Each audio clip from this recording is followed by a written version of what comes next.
अब्दुल्ला यूसुफ अली कुरान पाक की शिक्षाओं पर लिखी हुई अपनी किताब में डैनियल के बारे में कुछ ऐसे लिखते हैं।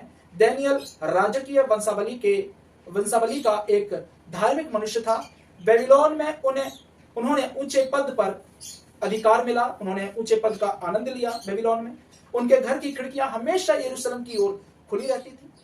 ईरान में एक जगह है, ईरान के खुजस्तान प्रांत के एक सूसा नाम की एक जगह है, जहां पर डैनियल को दफनाया गया। पैगंबर डैनियल की कब्र के ऊपर अली मोहम्मद साहब के चचेरे भाई और दामाद, जिसने 665 से 661 ईस तक इस्लामिक खलीफा के ऊपर शासन किया, उन्होंने यह लिखा है कि जो कोई डैनियल की कब्र पर जियारत करता है, समझो वो मुझसे मिलने आता है। जी आप सभी को सलाम। और हमारे चैनल को आप जिस प्रकार से प्रेम दे रहे हैं, आपके प्यार के लिए हम आपके तहे दिल से शुक्रगुजारी हैं।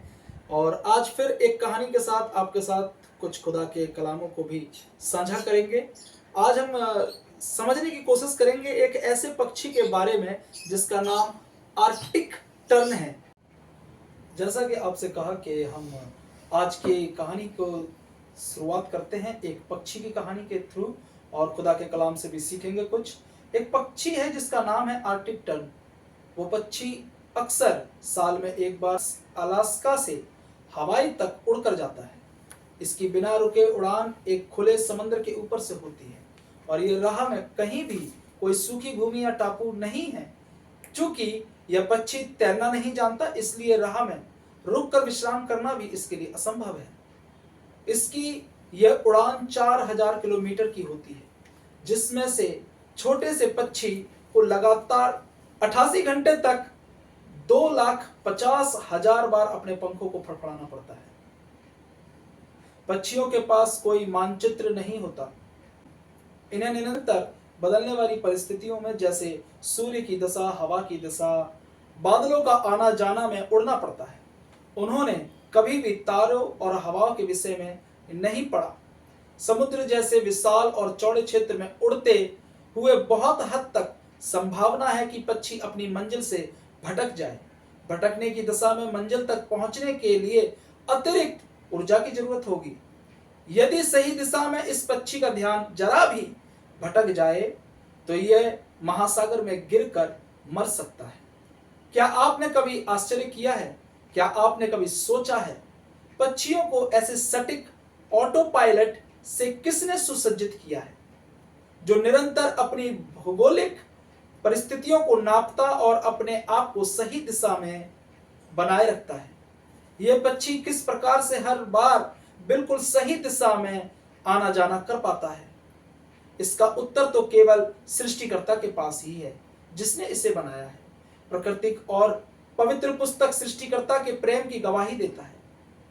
जैसे कि हम पढ़ते हैं आयुब की पत्री 38 और उसके 41वें अध्याय में श्लोक में, फिर जब कौवे के बच्चे परमेश्वर की दुहाई देते हुए निराहार उड़ते फिरते हैं तो उनको आहार कौन देता है? सो मेरे प्रिय, यहाँ पर हमें समझने की जरूरत है कि एक छोटा सा पक्षी जो हवाई से लेकर अलास्का तक आना जाना साल में हर बार करता है, उसके पास कोई मानचित्र नहीं है, उसके पास कोई मैप नहीं है। वो बिना मैप के आना जाना करता है। चूंकि समंदर के ऊपर कोई ऐसी जगह भी नहीं है जहां पे वो रुक सके, उसे निरंतर उस यात्रा को उड़कर पूरा करना पड़ता है। बिना कोई पढ़ाई के, बिना कोई मापदंड के, बिना किसी मैप के वो पक्षी एक स्थान से दूसरे स्थान पर सटीक पहुंच जाता है। उसे बुद्धि दी किसने? वही पक्षी जिस पक्षी के बच्चे ना खेती करते हैं, ना ही वो कहीं नौकरी करने जाते हैं, बस सृष्टिकर्ता को दुहाई देते हैं और सृष्टिकर्ता उन्हें भोजन मुहैया कराता है। केवल पक्षी ही नहीं, अगर हम नजर डालें तो सृष्टिकर्ता की तरफ प्रत्येक व्यक्तियों की आंखें अगर लगी रहें तो हर एक व्यक्ति को सृष्टिकर्ता, जिसने इस सृष्टि को रचा है, वह हर एक की जरूरतों को पूरा करता है। जैसे कि भजन संगीता की पुस्तक हम पढ़ते हैं बाइबल में, जहां लिखा है 145 और उसके 15 और 16वें श्लोक में, सबों की आंखें तेरी ओर लगी रहती हैं और तू उनको आहार समय पर देता है। तू अपनी मुट्ठी खोलकर सब प्राणियों को आहार से तृप्त करता है। ईसा अलैहिस्सलाम ने फरमाया है, आकाश के पक्षियों को देखो, वो ना बोते हैं, ना काटते हैं और ना खेतों में बटोरते हैं, फिर भी उनका स्वर्गीय पिता या स्वर्गीय अब्बा उनको खिलाता है। क्या तुम उनमें से अधिक मूल्य नहीं रखते? तुम में कौन है जो चिंता करके अपनी आयु में एक घड़ी भी बढ़ा सकता है? अल-फतिहा 35 उसके 41 में कहता है कि अल्लाह ही आकाश और धरती का थामे हुए है, वे टल नहीं सकती, और यदि वे टल जाएं तो उसके पश्चात कोई भी नहीं जो उन्हें थाम सके। अल्लाह के हाथ में सब कुछ है, वो बहुत मेहरबान और रहमत वाला है। क्या कोई दिशा निर्देश या रोड मैप है उन पक्षियों के पास? जब हम एक छोटी सी चिड़िया का मार्गदर्शन करने के लिए अल्लाह द्वारा दी गई समझ पर आश्चर्य करते हैं, तो हम यह प्रश्न कर सकते हैं, क्या कोई है जो मेरे जीवन की लंबी यात्रा में उस राह पर जिसके बारे में मुझे कोई ज्ञान नहीं है, मुझे एक बिंदु से दूसरे बिंदु तक ले जा सकता है? अब्दुल्ला यूसुफ अली कुरान पाक की शिक्षाओं पर लिखी हुई अपनी किताब में दानियल के बारे में कुछ ऐसे लिखते हैं। दानियल राजकीय वंशावली का एक धार्मिक मनुष्य था। बेबीलोन में उन्होंने ऊंचे पद पर अधिकार मिला, उन्होंने ऊंचे पद का आनंद लिया। बेबीलोन में उनके घर की खिड़कियां हमेशा यरूशलेम की ओर खुली रहती थी। वह हमेशा यरूशलेम की ओर नजरें कर कर खुदा को याद किया करते थे। वह दिन में 3 बार प्रार्थना किया करते थे और सृष्टिकर्ता को उन सब चीजों के लिए धन्यवाद दिया करते थे जो उनके जीवन में खुदा ने मुहैया कराई थी। ईरान में एक जगह है, ईरान के खुजस्तान प्रांत के एक सूसा नाम की एक जगह है, जहां पर दानियल को दफनाया गया।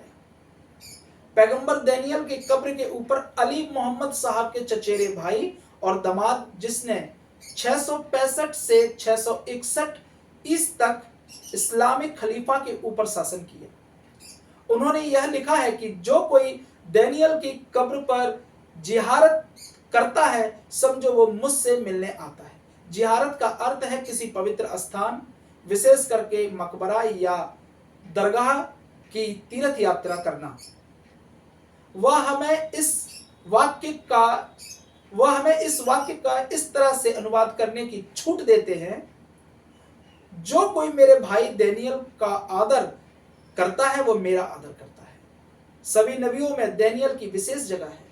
अल्लाह ने अतीत, वर्तमान तथा भविष्य में जो कुछ होगा वो सब कुछ दानियल के ऊपर जाहिर किया था। सम्मानित तौर पे बाइबल की दानियल नामक किताब के 2 अध्याय में हमारे इतिहास और हमारी दुनिया के अंत के बारे में बता दिया गया है, जिस पर हम अपने आने वाले वीडियो पर साझा करेंगे। अगर आप हमारे चैनल को सब्सक्राइब नहीं किया है तो आप उन्हें सब्सक्राइब कर लें। मिलते हैं अगले वीडियो में, तब तक के लिए आदाब, नमस्कार, सत श्री अकाल, जय हिंद।